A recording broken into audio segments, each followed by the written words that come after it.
Hello everyone, my name is Jamin. Thanks so much for visiting my channel. In this video, I have an Asus ROG Strix G16, the 2023 model. I'm going to show you how to get inside, access your memory. So first thing, power down your computer, make sure it's off and unplugged from your charger. We're then going to flip your computer over to access the bottom case screws. Now this computer has 11 screws near the red arrows that need to be removed. The bottom screw near the blue arrow is a captive screw that will not actually come out of the bottom case when you unscrew it. It actually lifts the bottom case up a little bit to help you start prying it off. After you have the screws removed, you take a small flat pry tool and you're going to start in that corner near the blue arrow and you're going to pry the seam of the bottom case up from the rest of the computer.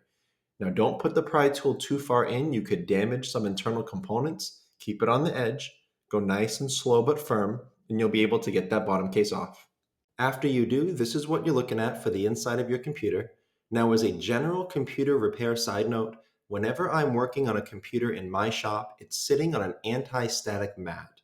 Either that or an anti-static bracelet are great ideas to avoid damaging anything in your computer when you're working on it.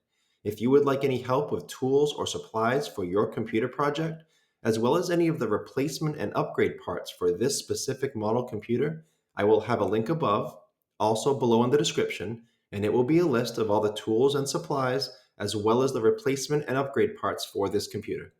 Now, before touching anything in a computer, it's always best to unplug your battery first.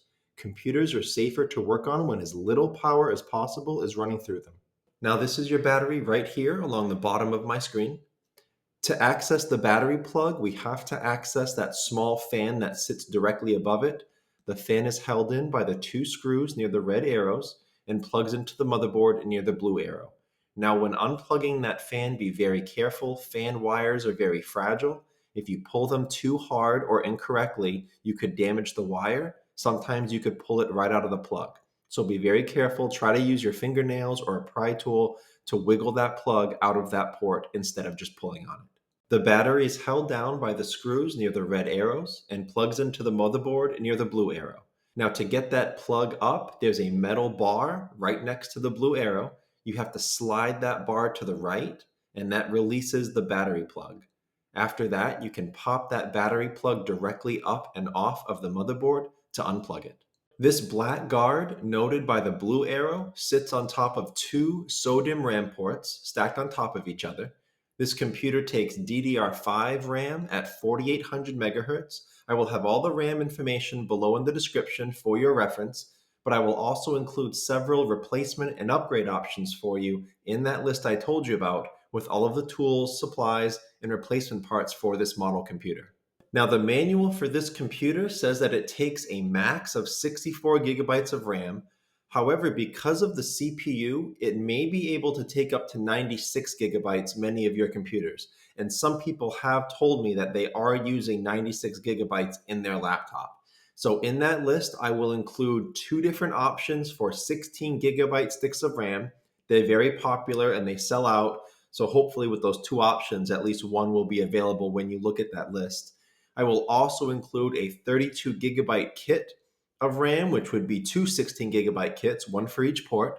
I will include a 64 gigabyte kit, which would be two 32 gigabyte sticks, one for each port.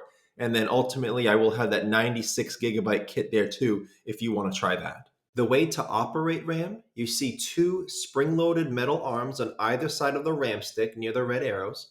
The way to get the RAM out is you would gently pry those apart from each other, away from the RAM stick. The RAM will then release. It'll often pop up a little bit, and then you can pull it out of that port. To get the RAM stick back in, if you'll notice near the blue arrows, there's a long section to the plug and a short section. So you can only get the RAM stick in one way. You can't put it in upside down. Once you get it in, get it nice and lined up and flush. Make sure the gold section near the green arrow, make sure that's nice and even along the length of the port. Once it is, you just press down on the RAM stick and the metal arms will latch onto it and hold it in place. Last thing to mention in this video, if you are upgrading your RAM because you're trying to get a faster computer, better performance, keep in mind that your storage is also a large factor in those two things. This computer does have some good storage upgrade options. If you want to learn more about that, check out the video that pops up when this one's done, and I'll explain more about your storage. If you have any questions, guys, check out the FAQs in the description. It could save you some time getting an answer. If you do need to leave me a question or comment, please do. I try to check those a couple times a day at least. Thank you so much for watching. I look forward to seeing you on my next video.